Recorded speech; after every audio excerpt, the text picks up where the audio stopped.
Ready to get we are live. It looks Oh, like someone sorry, I didn't mean to do that. no problem. Let me do our regular video that we normally do when we go live. So I'm going to play our intro video. Here we go.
Live from LinkedIn, Facebook, YouTube, Twitter, and Twitch.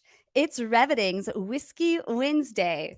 We had a fun little start there. I'm going to be editing that out, but hey, look at I've been having to talk to my kids about making mistakes. We all make mistakes and we don't really learn until we make mistakes. So, no problem on clicking the go live button. But we've got some hot prizes to get tonight. So please start entering to win. You're going to want to tag Lavender for prize 1, tag Headset Advisor for prize 2, and hashtag revenue for prize 3. So I'll show you what those are here in just a moment. But if everyone could please do me a favor and head on over to revenue.com. And when you get there, you'll get a pop-up, hopefully, that will allow you to opt into the newsletter. And it would be great if you could subscribe and keep up to date with the Whiskey Wednesday Revenue Rundown every Wednesday that goes up or keeps you up to date with the different shows from the past week and then the upcoming week. But this week, we have some really hot, spicy topics. We're going to be talking about sex, baby. Okay, maybe not sex, per se, but maybe. And we're going to be talking about selling in taboo spaces. So this should be fun. I know a lot of us sell in B2B, and there's different nuances that maybe we can learn from selling in taboo spaces. So we'll have Dr. Sara Sohn, who you'll get to meet here in just a second, kicking us off there. And we have exploring GTM leadership and the shift to revenue-centric ops. So we talk about RevOps a lot. And we have a fractional chief revenue officer coming on to also talk to us about topic 4, which is the death to sales and marketing, which I can't wait for. Of course, we're going to have an intermission, and I can't wait to hear about marketing consent from Dr. Sara Sohn.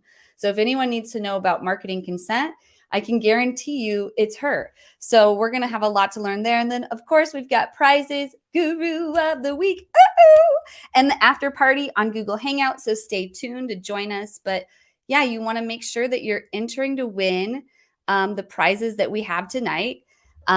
We've got the tip jar, of course. So pause now if you want to, leave $1. It's always fun to see a little cash coming in from the viewers. Thank you to everyone who has given.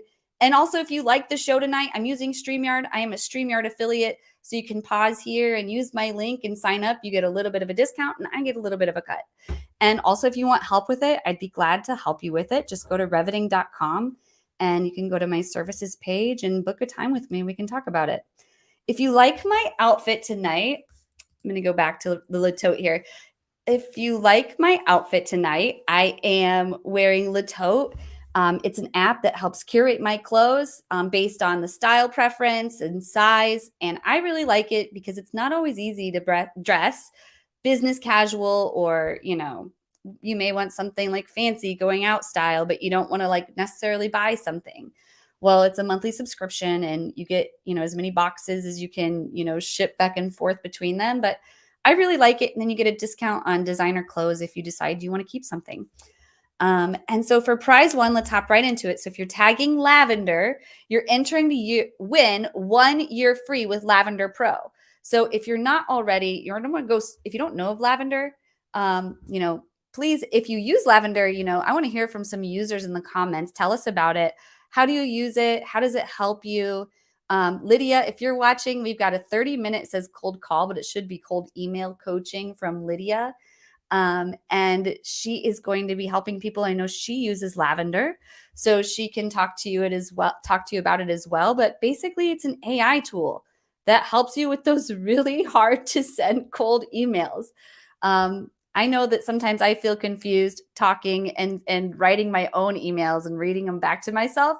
I was laughing at Mike's post about that. He's salesperson at Lavender. You should definitely go follow him and all the employees at Lavender. They put out really great content on LinkedIn.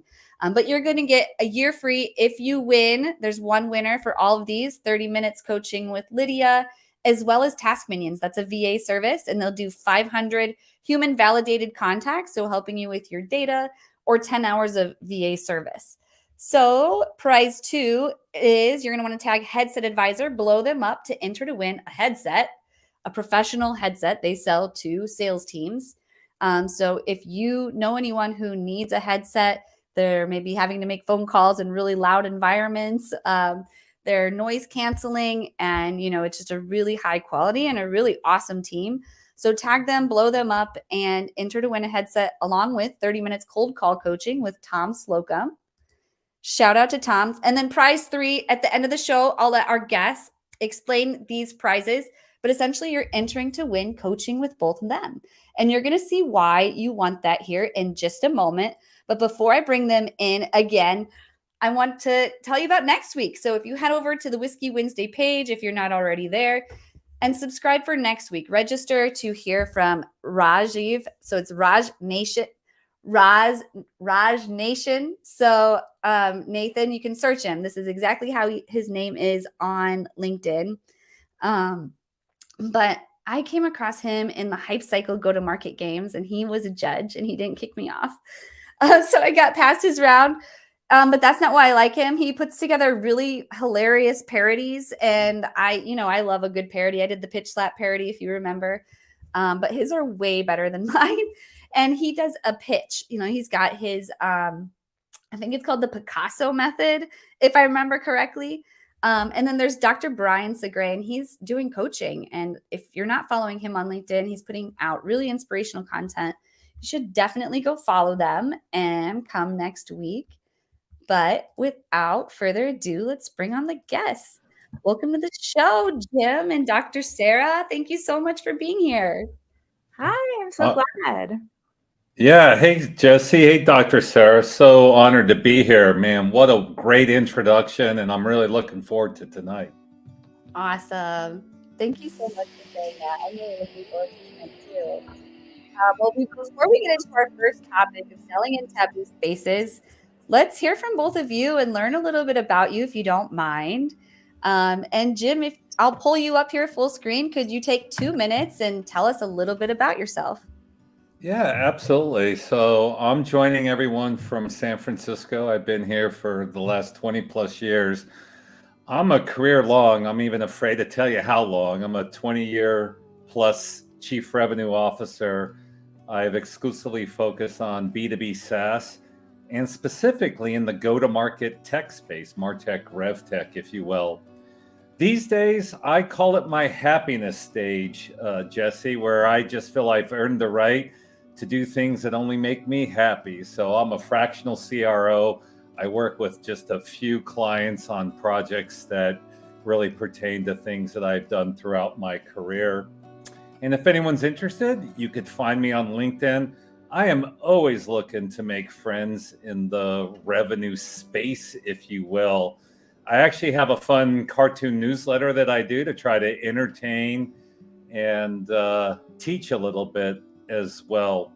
But I'm just really excited about the session tonight. It's been an honor to even be included as a guest. Just looking at some of the past shows and the past topics, it's just something I've looked forward to now for a couple weeks. So that's a little bit about me and what I have going on. What do you think, Jesse? Did I miss anything? I mean, everyone needs to go follow you if they're not already on LinkedIn, because you've got a degree from Princeton in statistics and engineering, and you've been chief executive officer, chief revenue officer at multiple companies, and so you're coming with a lot of experience. And I think it said 1 billion in closed deals. Like, that's wild. So thank you so much for joining us. No worries. It's great to be here. Thanks for bragging for me a little bit. It's not my normal nature. Well, now, I was like a terrible lead-in to, come on, let's be honest, the real star of the night with the hot topics. Like, I'm sorry, Sarah, I hope I set you up a little bit as your lead-in. Yes, that was great. I'm very excited. And I'm very excited to have Dr. Sara Sohn here because I personally have worked with her, so I can share with my audience that, if you are a mother, something our grandmothers I've learned and our mothers went through a lot of trauma after having kids. I've had 2 kids, and a lot of that can be fixed simply through exercise. And so I would show up, I don't know, every couple weeks, every week for a while, and she would help me learn these exercises, and it helped improve my life tremendously. So she does more than just that. She also coaches other coaches on their technology, on their marketing, and on their sales. So I'm really excited to have you on the show, Sarah. And so could you please take the next 2 minutes and tell the audience about yourself? Yes. Thank you for your vulnerability and sharing that, and for that sweet introduction. Hi, everyone. I'm Dr. Sara. I help people with really intimate things. So I'm a pelvic floor physical therapist, helping people with the muscles down there, but I'm also a sex counselor. And in doing that work, I became an expert in all of these intimate things, but I didn't know how to sell in that space, which is very different.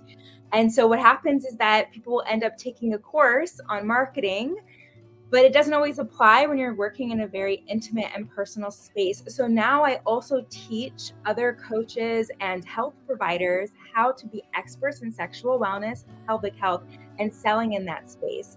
Because the more that you're able to reach your audience and the more that you're visible with consent, the more that your audience will trust you to work with you and have these really wonderful transformations. And what could be better than doing what you love and sharing it with the world?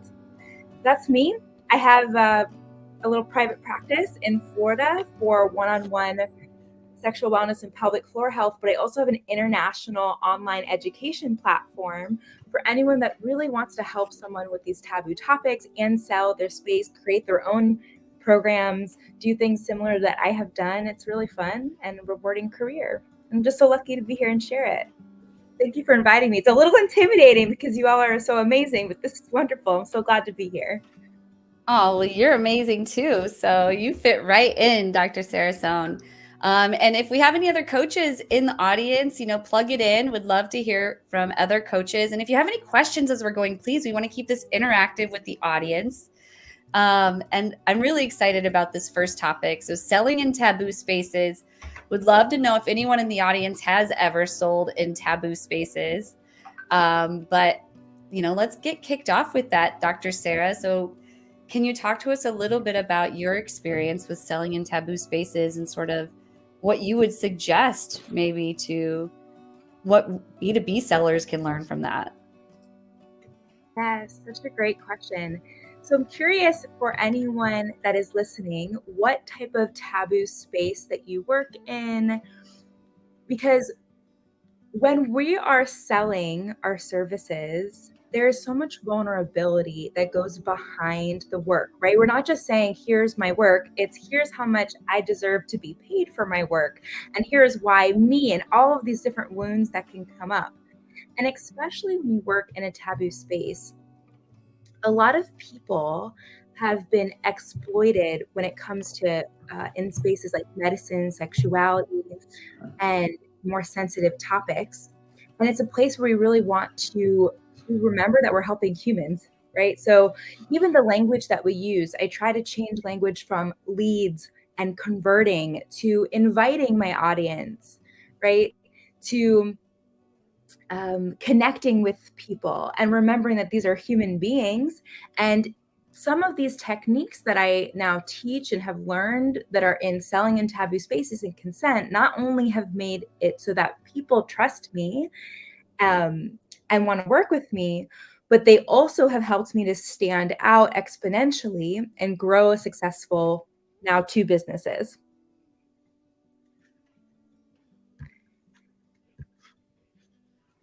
So I'll elaborate a little bit more on some of these things and what I mean by selling in taboo spaces and vulnerability. I just want to pause for a second and just see what comments are coming in or any questions on what I'm saying so far.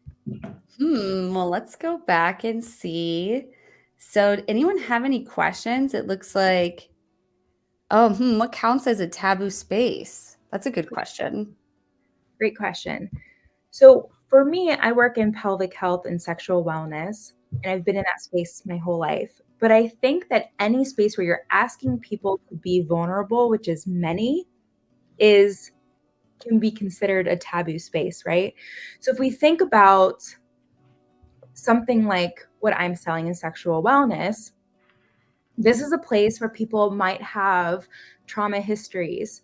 And you can't do both. You can't ask someone to be vulnerable with you while you're also trying to sell to them, right? So we need to work on how do we hold people's vulnerability and hold that there is power dynamics in sales, still be able to both have a profitable and pleasurable business. I'm curious for the person that asked what kind of business they have and if they would consider it in a taboo space. Or even you both, would you consider your businesses to be in a taboo space or one that requires a lot of vulnerability? Man, I don't know. Maybe like data vulnerability, like that would be one, like more of like technical vulnerabilities or risks, but not from, I don't know of any. I would love to hear from anyone in the audience. Well, there's actually a huge overlap there between your data sensitivity and sexual wellness. Is actually a really wonderful work. I'm going to plug Stephanie Gorlick, who's doing some really awesome work on that for anyone that's listening and works in more of a sex tech space. But anyone that has a business, whether you're in medicine, it's not just sexual wellness, right? Like that's what I do, but anything that's in working with bodies and people are bodies, we want to be able to make decisions about their bodies and their lives without feeling tricked into something. So and sensitive selling and selling with consent practices and selling in taboo spaces is respecting people's bodies and knowing that there is a power dynamic in selling, and so that we can do everything within our power to not inadvertently cause harm and trauma to people, right? So it's selling with both the social justice ideas and also profit, so that it's safe for me to sell to you, it's safe for you, and it's safe for like a collective people. Wow, that's really well thought out. What's your thought on all of this, Jim? Have you ever sold anything taboo?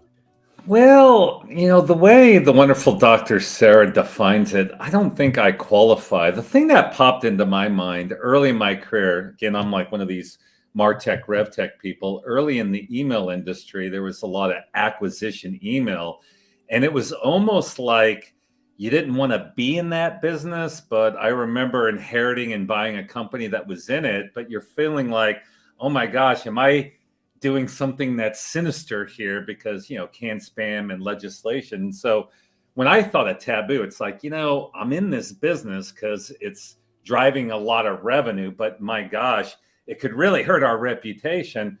So that's the closest thing I maybe have for taboo. But again, I'm the boring B2B SaaS guy for the evening. I am going to challenge you both here because you're going to find that there isn't that much of a difference between selling techniques within taboo spaces and selling techniques when you're selling, in the digital marketing space. So for example, you're just talking about like consent with emails and things like that, right? I'm sure that, let me just ask, have both of you read the book by Jeff Walker, Launch? I have not. I'm sorry, I have not either. It's fine. So this book and Jeff Walker, he really started a lot of the way that digital marketing is done. Like I'm a geek. Okay. I will own it. I am a full-blown academic person. And I learned a lot of this from one of my mentors within this space, Kelly Deals. And so Jeff Walker kind of started the whole launch method. So, when you see people in the digital marketing space and the infrastructure is really similar. So there's usually 4 long videos where people will comment them and share them. They'll show social proof. There'll be emails to remind them. There's usually like a 5-day window. And then they'll teach something called triggers. So is this kind of ringing a bell a little bit? So you'll see this kind of like going on and on with many different online digital marketing spaces. And so there was a book called The Influence Art of Persuasion. This was written by Robert Cialdini, Dr. Robert Cialdini. And the idea of this book was to kind of help the consumer to understand marketing techniques that might be used to help to encourage them to purchase something. And so there's nothing wrong with the infrastructure of the marketing. However, what happened was that some of these triggers were used to manipulate people in ways that weren't helpful, right? So for example, Jeff Walker started to call them mental triggers, right? And so the idea is that these triggers are used not always for great. So for example, one of the triggers is this idea of authority, right? So you have authority by all of the expertise and skills that you have in creating in the world. You're like, I have a degree from Princeton. I have sold all of these things, right? Like you're like, these are the things that build actual authority. And one of the mental triggers that was stated was this idea of, well, if you don't have authority, you can just put on the white coat anyway and show authority, right? And have people trust you. So it's knowing the power in some of these mental triggers that are taught and used in common digital marketing programs. And then when we see that we're working with people, we're working with bodies, and how we can sell in a space while working with bodies in a way where we might have a great infrastructure and understand mental triggers, but be more mindful of how we use them, knowing that the power that they have as both consumers and as people that are selling in these spaces. And when you do things differently and you learn about the origins of where a lot of our digital marketing tactics have come from, it actually makes you stand out. That's the most fun, is that it actually makes you stand out and sell more than you might have realized at first, which is really fun too. I love that. And of course, you would go and, read all these books. And I think I found it. I put it in the private chat if you want to confirm if that's the right one. But it had another author in there, but it was called Launch, and it had a Jeff Walker. But I'm not recommending that book, to be honest with you. I will recommend a bunch of other books I can put in the chat that you can share after. But what my point in sharing that book is that a lot of the ideas that we have around digital marketing, you'll see a lot of people selling some of the same things, and it comes from this book and this syndicate of Jeff Walker, Robert Cialdini, what's his name, Derek Halpern, and so when you understand some of the origins of where a lot of our digital marketing techniques come from, you can have the power to choose which are going to serve you in your business in an authentic way, where you're selling, you're like, I am so proud of not only what I sell, but how I'm selling it. And choose how you're going to stand out, because what you're going to do different from other people in the market. And so even if you're like, I don't talk about sex for a living, this is important, because if you don't talk about sex for a living, you still have so much to learn about how to hold vulnerable space and sell with consent practices that's going to make you stand out and have a profitable business that you not only love to be a part of, but that you love to sell. Oh, that's so beautiful. And that definitely transitions over to the B2B space, right? In terms of like, you're going to be a better seller when you believe in what you're selling, right, Jim? Yeah. Absolutely. It really resonated with me. And I don't know, I just assumed, just hearing Dr. Sara talk, I mean, you have to have a little vulnerability yourself to be able to connect with people who have vulnerability. And I think so many times in like B2B sales, your instinct is quite the opposite, right? You just feel all this pressure to be value add, to have insight and so forth. And it's an interesting approach, and I don't know quite how to apply it per se, but I think anytime you can take a little bit of a different approach or appear different, sometimes that's just half the battle. Yeah, creating the pattern interruption. Well, let's transition into topic 2, if you don't mind, Jim. We've got you up there. So exploring GTM leadership and the shift to a revenue-centric ops. I should have left the A out there, to revenue-centric ops.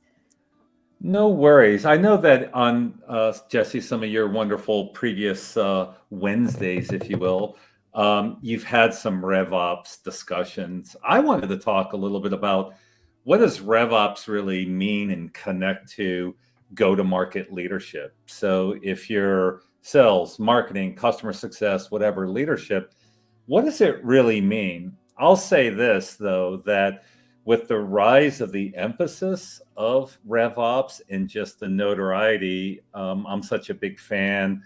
I'm a big support. I'll confess, sometimes when I describe myself, I'll say I'm 50%, or maybe I'm 40%, Captain Kirk, and 60%, Mr. Spock. So I have a tendency to like the data and like the insights, if you will.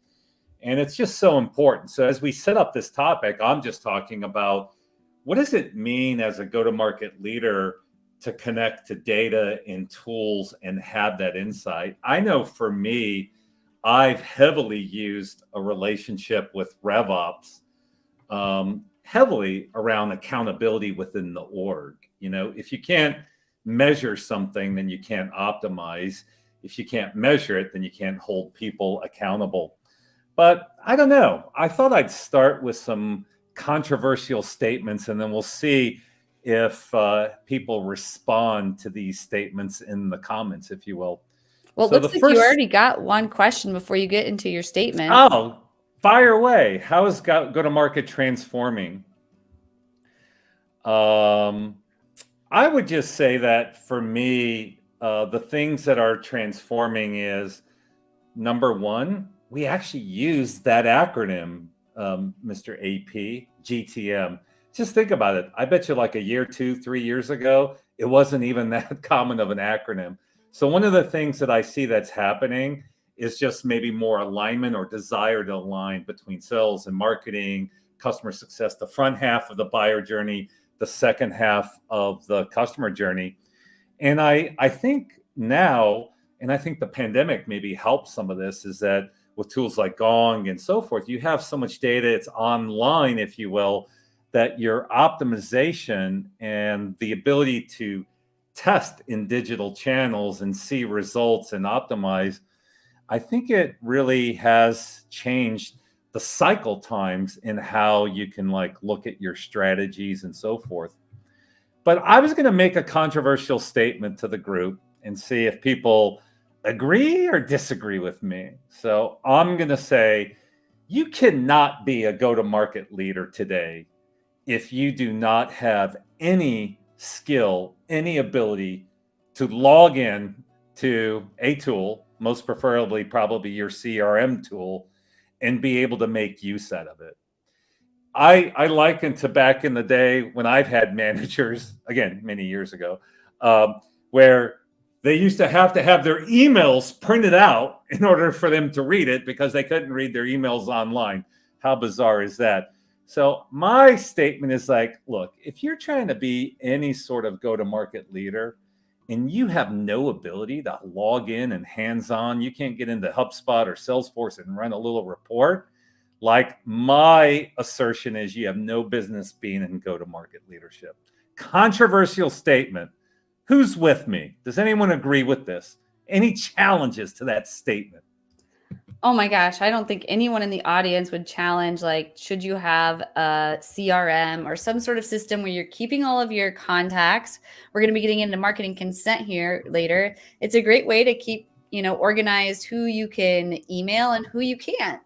And also like who is where in your pipeline, right, Jim? Well, Jesse, my question was slightly different. Not the ability to use CRM. I'm just saying, as a go-to-market leader, if you're not hands-on in that world, you have no Yeah, business in go-to-market leadership. So it seemed like a lot of the totally. comments maybe agreed with me. Maybe that wasn't as controversial. I just believe, how are you going to be credible to your staff if you don't understand the day in the life of their staff? And listen, I've sold a lot of go-to-market tech. I just think sometimes you see over-tooling out there because people don't really even understand what their staff and what the team is actually experiencing. So that was one of my controversial statements. I'm going to go to my next one, Jesse, if it's okay with you. Yes, please. I believe that there is no such thing as sales ops, marketing ops, customer success ops, whatever. I'm asserting the only way to do this is you actually have to have a rev ops function. And if you have operations that are siloed and distinct, that are looking at different data in a different way, you're going nowhere fast. And so you have to unify your ops.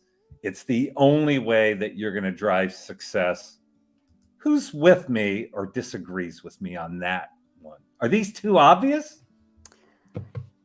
I would love to hear from some of the folks in the comments. What do you think on both of these, Sarah? Me, honestly, I'm a little confused. So I didn't want to be that person, but can you break it down for me just a little bit? Because No, that's good. yeah, so break it down for me. If I'm somebody that has, I have some digital marketing work. I have an online education platform. I do have a CRM, but I'm a little baby business. I'm not Target. Yes. Hard for me if I'm not Yeah. Target. And so, Sarah, it's a great point. I'm biasing this conversation around more organization than the individual. And so it's not uncommon for businesses. And so maybe even to put it in context, it's probably businesses that are maybe at least doing, I don't know, at least $1 million plus in SaaS revenue where they have some motion. They probably outsourced the function earlier. But what I'm just trying to assert is that if you're in an organization and you're a go-to-market leader, typically at some point, even pretty early on, you have to specialize and you bring in ops specific talent. And I'm trying to brainstorm with the audience around how do you work with that group and what's their charter and what's their focus. I've stepped into environments, for example, businesses weren't even that big. Well, again, maybe I'm stepping out of bounds a little bit, but I've stepped into businesses that were 5 million in size, 20 million in size, and you've got a marketing ops person, you've got a sales ops person, you've got different people. And then you talk about trying to align your go-to-market, and you've got 3 different people trying to assert, what is success and what is the goal, it's pretty painful. So, Dr. Sara, that was kind of my point that I was trying to make with the audience. I don't know. Did the audience like that or did they not? Let's look at some of the comments. Well, let's see. Yeah, so AP is definitely engaging and understand what people are doing in different functions. No lies detected. Helping sales understand marketing and vice versa might help mitigate the scuffles each other have. I agree. AP is my straight man for tonight's conversation. He Yes, is it is. picking up what I'm laying down and vice versa, if you will. In fact, his comment around no lies detected, I find really interesting. One of the cartoons I'm most proud of, it was called, You Can't Cook the Books. And it's specifically around, normally you think about cooking the books as misrepresenting data in the financial realm. I see it all the time where people trying to misrepresent data in the go-to-marketing realm. And so, you got to be able to, keep the truth and have no lies detected. Absolutely. We got a shout out to Dr. Sara here. Thanks for asking for clarification. That's so important. So, yeah, thank you. Because if you, a PhD, have or MD or whatever, I guess I don't know your degree, but you're Dr. Sara Sohn. If you have questions, then of course people in the audience probably have questions too. Yeah, thanks for keeping me honest along those lines. Absolutely. And on that, before we get into topic 3, which is, I'm going to pull it up here, marketing with consent practices. And I didn't mention it earlier, Dr. Sara Sohn, but I started thinking of, I used to work in text messaging, and they had to be very careful with who you texted what to.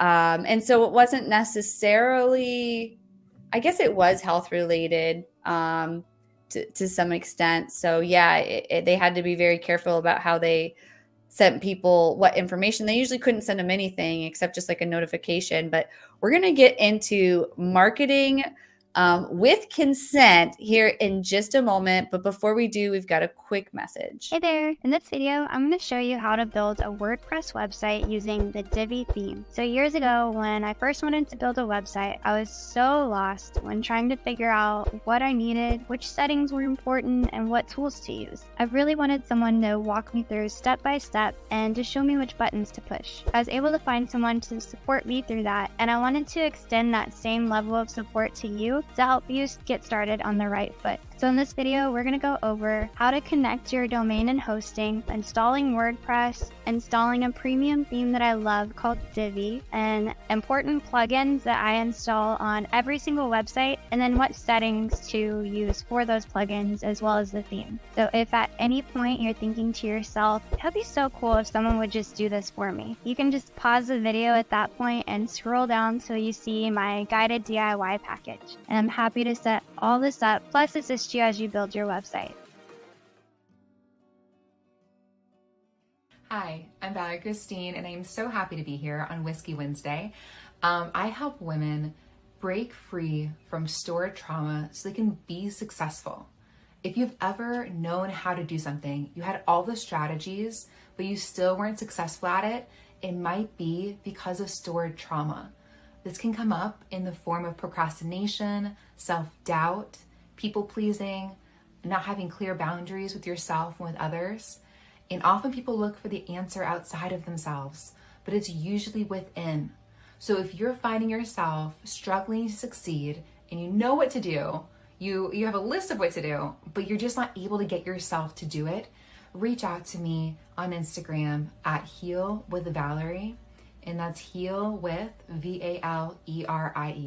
I would love to talk with you and see in what ways we can support you to get to where you really want to be. All right, so big shout out to Brittany and Valerie. If you're here and you're connected with them, please tag them. But let's move into our third topic. Dr. Sara Sohn, marketing with consent practices. What can you teach us?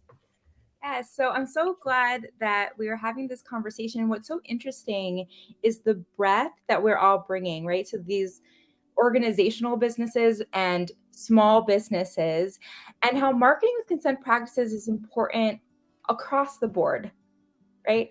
So when we think of a lot of the setbacks that come in business, in organizational businesses and in small businesses, what setbacks come from oftentimes are when we're not practicing with consent practices because we really isn't a conversation that we have had.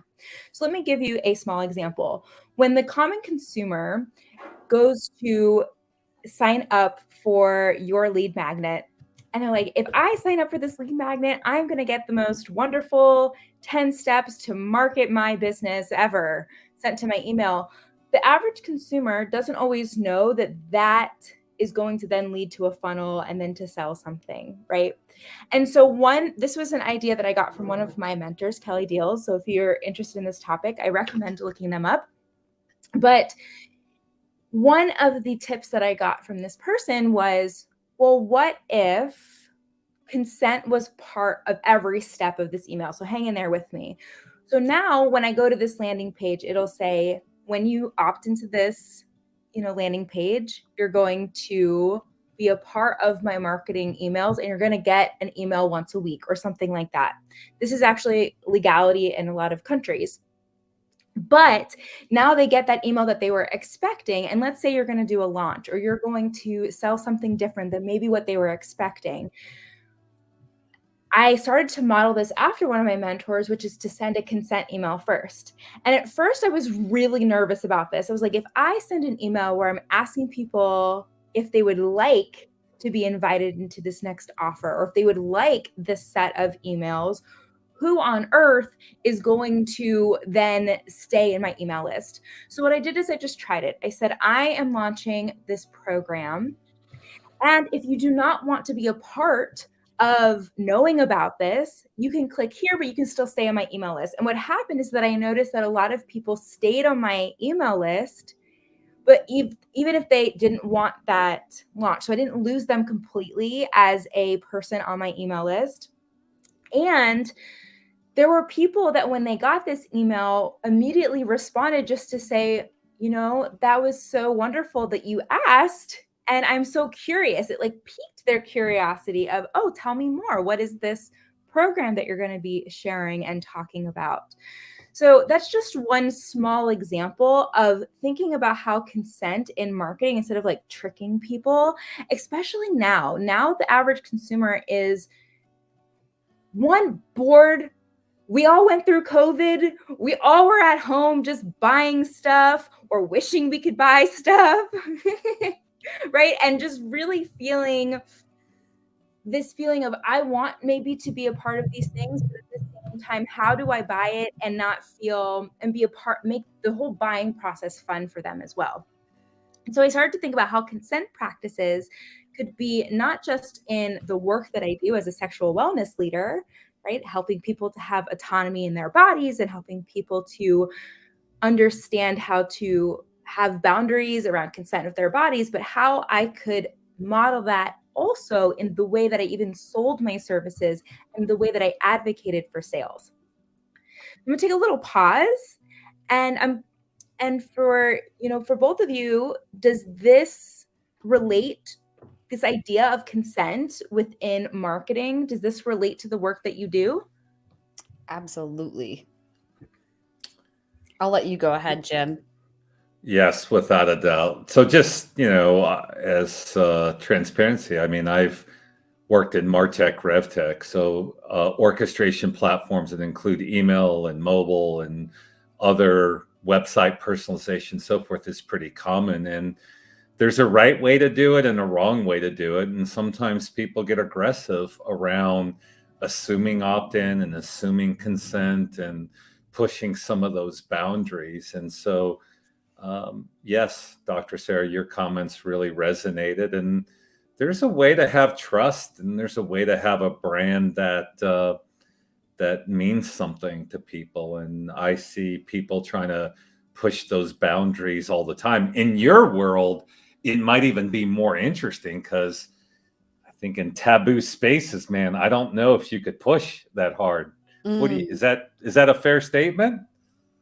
the interesting thing is that what happened is that you become a pelvic floor physical therapist or an OBGYN or whatever.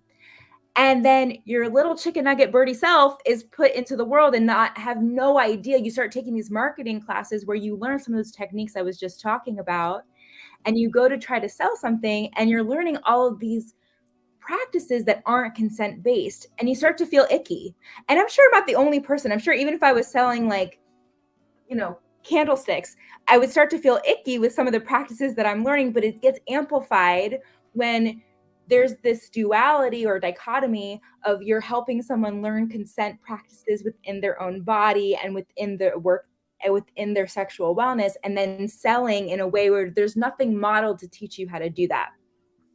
And often there's small changes that if I had this big organization, a big team, it'd be interesting to see organizational statistics on, well, does it actually even help with sales, right? So when you do send this consent email, and the more that consent is put, that's just one example within the email sequence, but there's a lot of examples in which selling with consent can be a thing that not just helps you to sell because it matches your own brand and your own values, but it also helps you to stand out because it's different. Like people have they're like, oh, that's different. Nobody has ever actually explained to me how this whole marketing thing works and that this is what's going to happen. No one's actually explained to me as a consumer that, oh, okay, I can stand out differently by not selling the same way others are selling. Yep, absolutely. Go ahead, Jim. Did you want to say something? No, I think you're absolutely spot on. I think what's interesting is that if you truly pursue consent and you try to do things like double opt-in and you truly verify, I think you get a more accurate read on who's interested in your voice and content. Yes. If you circumvent some of that, then guess what? We all get into the vanity metrics, right? Like, oh, my database is this big. I have this many subscribers. But does it really help you if you've got a database and a bunch of subscribers who really aren't that into your content? No. Would it be better if you really knew and then you had a better ability to then, focus on the people who really do want to hear from you? I think it's well said. Thank you. And you bring up such a good point on vanity metrics and really cultivating an audience, whether you're a small little business like me, right? Or if you are an organization that these ideas, our vanity metrics are not really what matters. It's the people that are trusting us, the people that are purchasing from us, and the people that continue to come back and do that because they had a good experience. And so much of that is within respecting people, not just respecting their consent, but it's more than that. It's respecting their intelligence. It's respecting that when given, we don't have to trick them. Like when given all of the information, that they're going to choose to work with you because they like what you have to bring and they like the product and the quality and all of these other things and the values that are behind how you're selling it.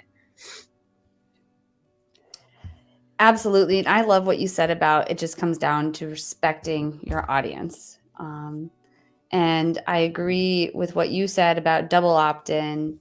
And there are times where it's required to have double opt-in, and it's to your advantage because you need express written consent to legally be able to, send marketing related messages. And so you need people to give their name and make sure that you can send them, say, text messages, because you're not supposed to just go blast, A to P, so application to person text messages, for example, to a list.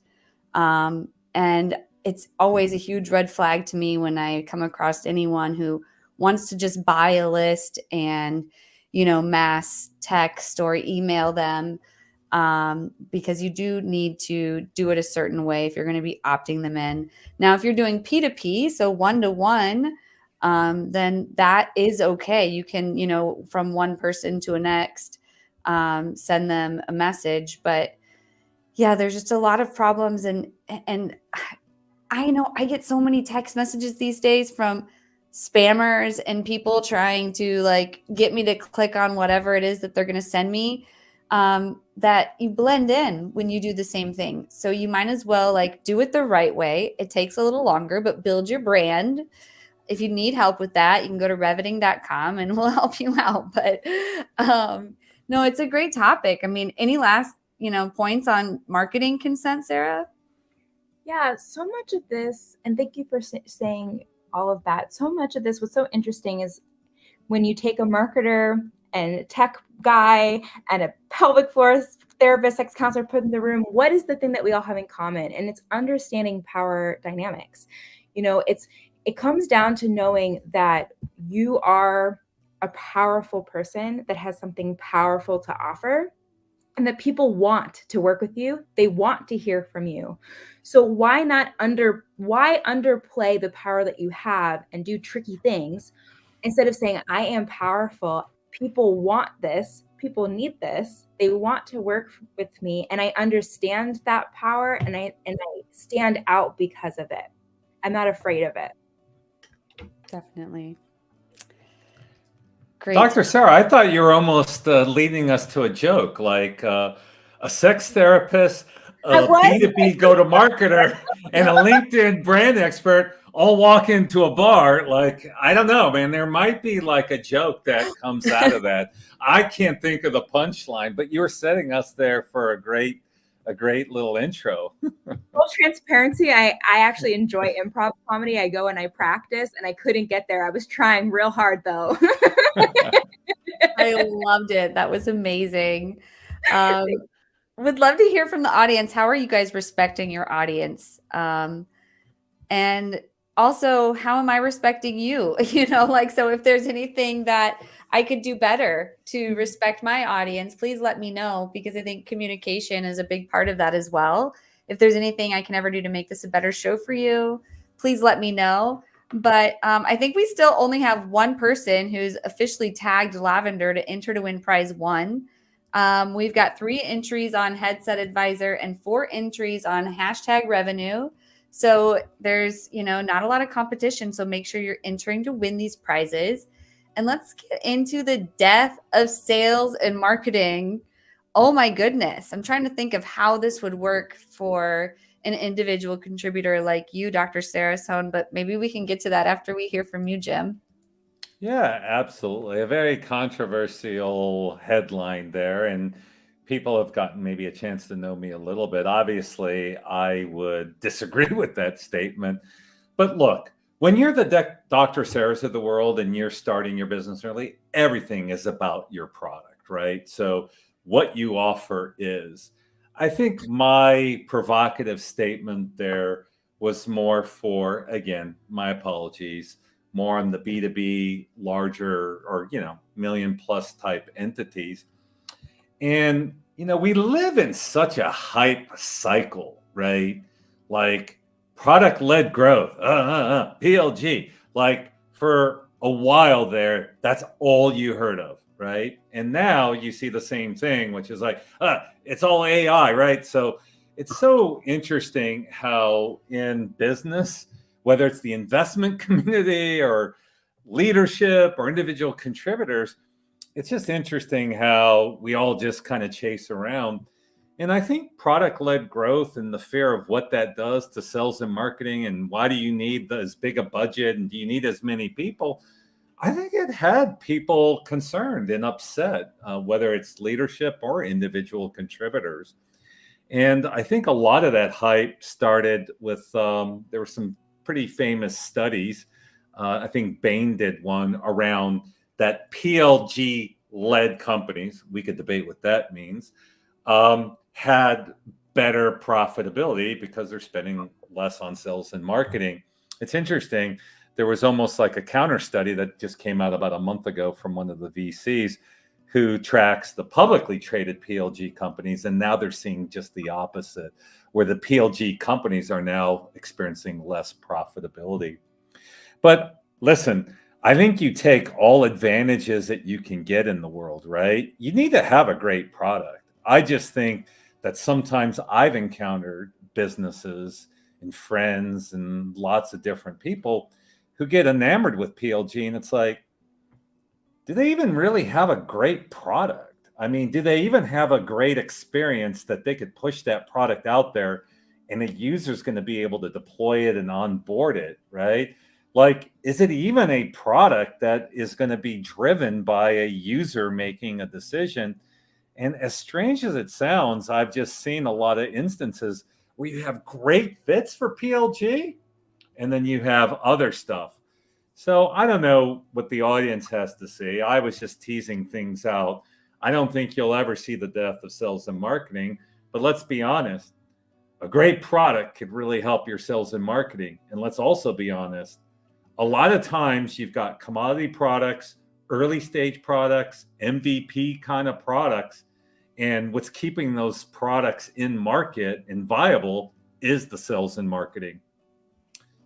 What does the audience have to say? Yeah, I would love to hear from the audience on this one. And as sellers, which I think most of the audience members are sellers. And if you're not a seller, or if you are, let us know. Like, put your job title in the comments. But we all know what it's like when there's a bad product. Then selling and marketing is impossible, right? But like, if product is good enough, do you even really need sales? Like, I've worked for companies where everything was inbound, so we really just needed sales to do demos. But man, we probably could automate that at this point, stuff like that. And so then you really just have marketing. So that's death of sales. But like, how do you really get rid of marketing even with a really great product? Just you build a community, you've got a great reputation, you're built around referrals. And to get that inbound, maybe you don't have to do a lot of, paid media kind of stuff. Maybe you could do just some really basic stuff. But I aspire one day, Jesse, to have like the experience you've had. I've never been in market with the best widget, if you will, or I've never been in a market where you could just win the day by just saying, here it is, go try it, kind of a thing. But maybe I need to do a better job of managing my career and selecting my companies. Well, it was a text messaging app that you could log into and use very easily, and it was the pandemic. So a lot of people were looking for new ways to communicate. So yeah, it was a lot of inbound at that time. But it looks like we're getting people telling us, aspiring sales development representative. We had Katie Penner here. She's from Sendoso. So it's a gifting platform. Have you heard of Sendoso, Jim? I have. I actually have used it in other platforms in the past. How about you, Dr. Sara Sohn? Have you heard of Sendoso?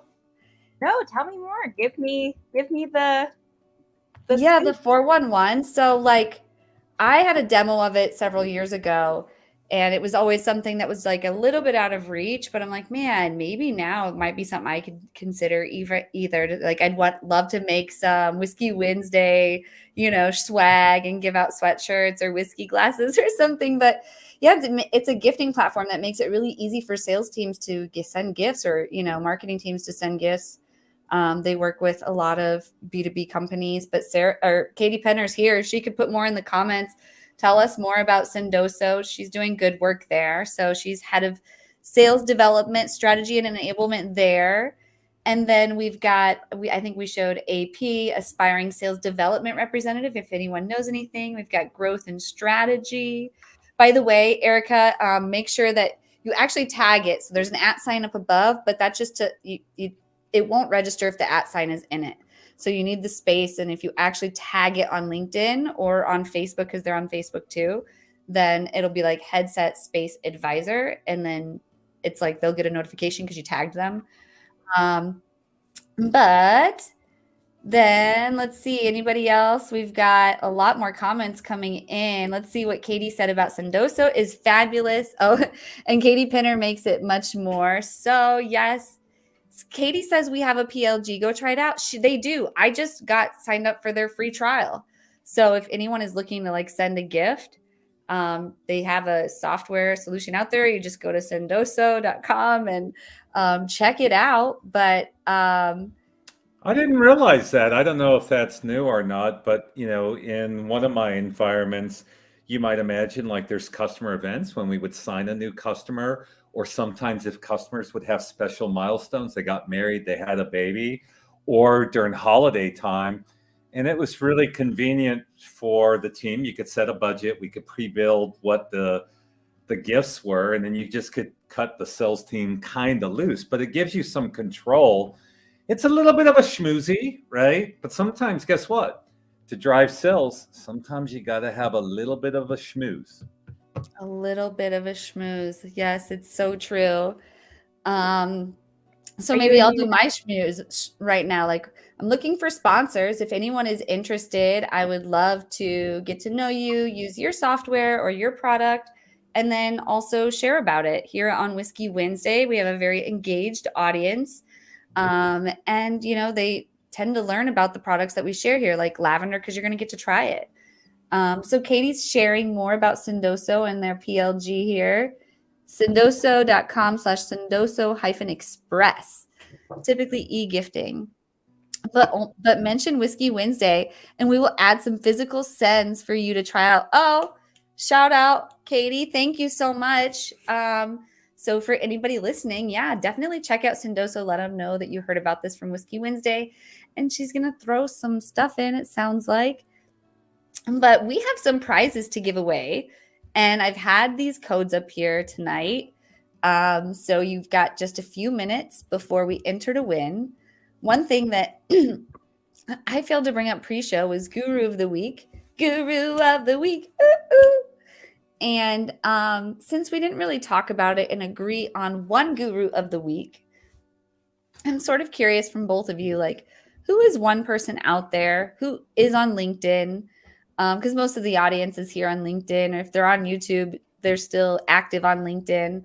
But one person on LinkedIn that you would suggest people go follow. So, Jim, I'll start with you. Yeah, I was going to suggest a wonderful gentleman by the name of Dean Way. His last name is spelled W-A-Y-E. He's like a fractional sales enablement. But you know what? He does a lot around sales messaging, and he has a lot of ebooks and a lot of items. And I thought this audience might appreciate it. He does a lot of testing, and he's just spent years around how to perfect your intro emails and all sorts of stuff. And I thought he has a lot of complimentary thought leadership that would benefit the group.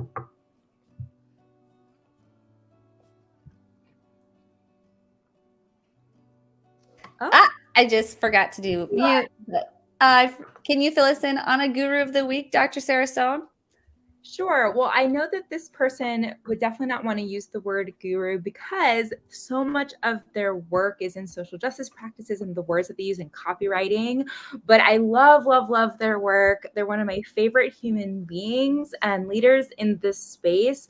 So their name's Kelly Deals. I mentioned them before, and I was talking about consent practices. So it's Kelly, Kelly, Deals, Diels, and they help people to make culture-making businesses and organizations so that they can sell with money, with profit and justice practices. And I think that they are a gift to businesses, and including my own. Oh, I love that. Thank you both so much for sharing someone. And if you don't mind, at some point before the end of the show, if you could just tag them in the comments on one of the platforms where we're live. I know, Sarah, we're live on your Facebook. Thank you for plugging it in. So you could even just tag it there, or on LinkedIn. And before we move on and give out prizes, I wanted to give both of you an opportunity to share a little bit about the prize that you're sharing tonight. So if people who put #revenue in, if they win, what will they be getting from you, Dr. Sara Sohn? Sure. So we will have a one-on-one call together for professional development where you can sit with what is a way that you can be selling with more consent practices? How can you bridge the gap from your skill or skills in the world? Many of you have many skills in the world, like me, if you're a pelvic floor therapist and a sex counselor, and you're like, how do I sell this? How you can create your own programs, create your own ideas, sell them, get them into the world. If you want to chat with me one-on-one, it'll be fun. We'll just drink something good. It won't be whiskey. but it'll be something good, and have a great conversation.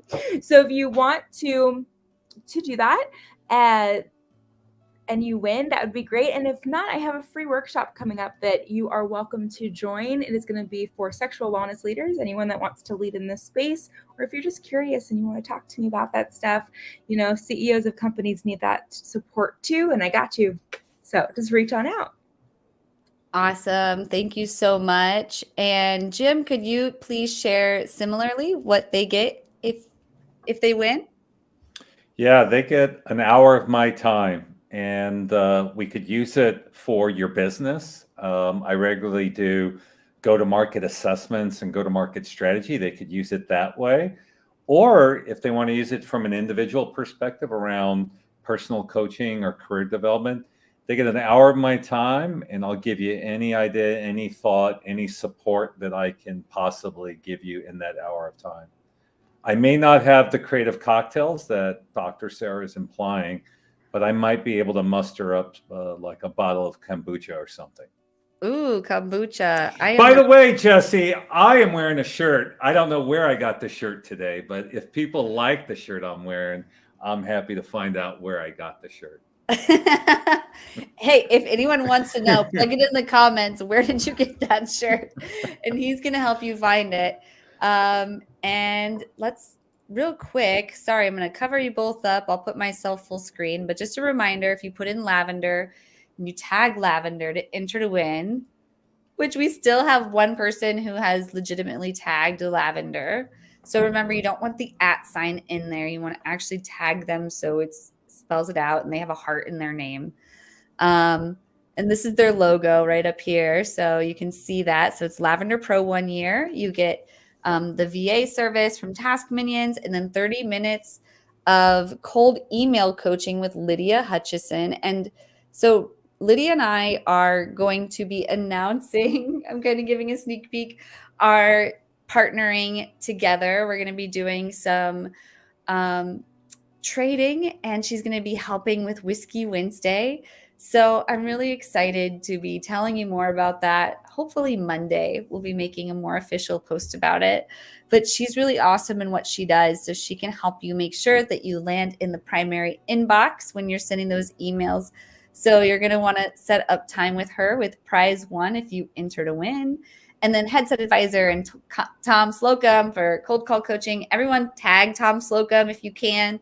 Give them some love. And then you just heard from our guests. So let's go ahead and give away these prizes. Oh, look, we've got 2 entries now for the first prize. So I'm going to go ahead and share my screen and pull this up, hopefully. So prize 1 with lavender with 2 people. It's going to be AP or Alexa. Who's going to win? Who's going to win? It might be AP. Congratulations. You are the winner of prize 1. All right, AP. He was very involved. I love AP's involvement on our discussions. AP, tell us a little bit more about yourself while I'm pulling up prize 2 in the comments. I know that you're an aspiring sales development representative. So how can we support you? Let us know. And I'm going to pull up Headset Advisor. We've got 5 entries here. So let's go ahead and see who wins. We've got Alexa, Topher. Is it Heather? Is it AP? Is it Katie? Topher, congratulations. I don't know if have you won a headset, Topher? So he might be able to give that away if he has. So stay tuned. And prize 3. Here we go. Now we've got 7 entries for our guest prizes. So let's see who's going to win. Is it Heather or AP or Topher? Who's going to win? Emily. Congratulations. Emily is an intern here at Whiskey Wednesday. She's getting college credit at Ohio State University to help me. And of course, I'm paying her as well. And so, it's just been a really great opportunity to spend 10 hours a week with her. And so I'm very excited that she's going to get to learn from both of you guys. So awesome. Congratulations to Emily, and congratulations to our our guests who get to meet Emily. I'm really excited about that. But we've got the after party, and I plugged it in the comments. Let me make sure I put it in the private chat too. But while I do that, Sara, could you please let the audience know where they could find you? Sure. So you can find me on LinkedIn at Sara, Sara Sohn, Sohn. I also have a really wonderful Facebook group. So if you are a Facebook user, that Facebook group is called Better Sex by Sara. So it's easy to remember, and I can't wait to connect with you. And if you listen to this and you let me know that you listen to this call and you are interested in that one-on-one call, please do let me know, and I will set that up for you and help you. You can also just send me an email at Sara, Sara, at confidentpelvicrehab.com, and I will connect with you there. Awesome. Thank you. And Jim, how about you? How can the viewers reach you? Yeah, same way. I'm on LinkedIn. I do believe I'm the only Jim Soss on LinkedIn, thanks to my unusual last name. But yeah, just feel free to ping me, follow me, connect with me, and so forth. Like I said, I'm always interested in making revenue friends. That's awesome. Well, that concludes our show, and I've dropped the after party link in. If for some reason you didn't get it, feel free to send me a DM on LinkedIn.